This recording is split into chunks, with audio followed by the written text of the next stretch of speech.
auntie, ngayon gagawa tayo ng soup. Ito pala ang aking yellow beans. Ayan siya. Ito pala yung yellow beans. Ngayon ko lang po na-discover.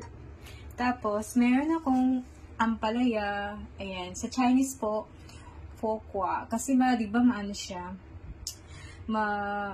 Mapait. Pero may tips dyan para hindi siya magpait. And then, yung aking pork bones. At lalagyan ko siya ng mustard. Ito pala sa Chinese yung ham chin choy. Bali, preserved na siya. Ayan. Ayan ang aking soup for tonight.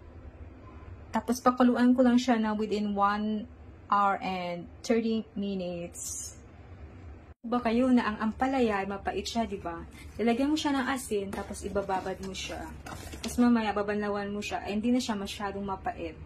And then, i-ano ko siya sa mainit na tubig. I-boiled na within 5 seconds, ganyan. Yung pork bones po pala, kailangan natin pakuluan siya.